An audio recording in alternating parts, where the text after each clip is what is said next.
on radio, on YouTube, and on your smartphone. This is TTUTA Speaks. We invite all listeners to tune into I-95.5 every Thursday morning at approximately 7:25 for TTUTA Speaks, a program which highlights local, regional, and international issues affecting the education sector. Good morning, everyone, and welcome to TTUTA Speaks. I'm your presenter, Barry Joel Desaine. How good are you at mathematics? I'm going to read to you a question, and I want you to consider how long it will take for you to work out the answer. Here is the question. Kai bought sets of jewelry containing rings and bracelets.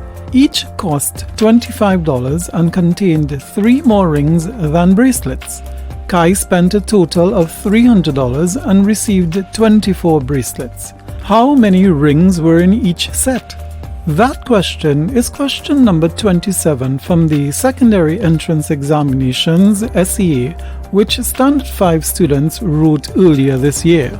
How long do you think you would take to work out the answer? 1 minute? 5? 10? For each of us, the time needed would vary based on our own skills and competence in mathematics. Last Friday, after thousands of students received their results from the SEA examinations, the Ministry of Education published a summary analysis which included a comparison of student performance for the last 3 years. Describing this year's results as a generally encouraging trend with regard to student performance, the average mathematics score was stated to be 50.7%. However, this is lower than the pre-pandemic 12-year average of 54.8% for the subject. Coupled with the reality that approximately 2 out of 5 students scored less than 50% overall, these averages are not good by any stretch of the imagination. Most primary school teachers would be alarmed if their class average was only 50.7%. In fact, at the primary level, it is advised that younger students scoring less than 60% in their end-of-year examinations should not be promoted but should be remediated by repeating the class. To illustrate the implications of this advice, if the same principle were applied to this year's SEA results, then 7,650 students would not be considered competent for studies at the secondary level and would therefore be required to resit the SEA after undergoing a period of remediation. The inclination of successive ministers of education to allow for the placement of students into secondary schools despite mediocre and even failing scores is rather unfortunate. While it may be politically expedient to do so, this practice produces predictable problems for those secondary schools that are tasked with teaching these students who do not meet the minimum standard. For such schools, there is much frustration in the teaching-learning process, and it is no surprise that years later the result of CSEC exams are also abysmal. The factors affecting student examination performance are well researched and documented.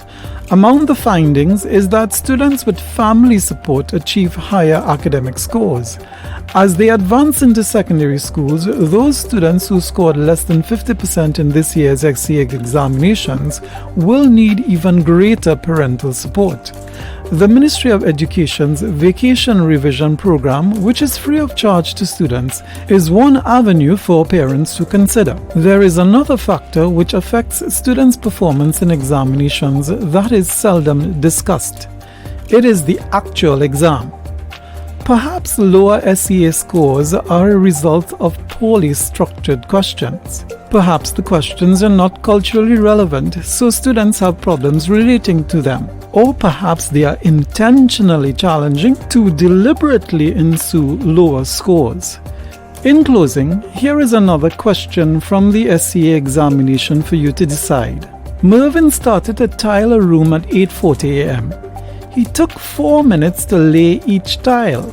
After he laid each set of 30 tiles, he took a 45-minute break. Mervyn laid a total of 90 tiles. At what time did he finish? If you didn't quite hear that question, you can listen to this segment again on TUTA's YouTube channel later today. You have been listening to TUTA Speaks. To contact us, please dial 610-3850. That's 610-3850. Or you may email our president at president@tuta.org.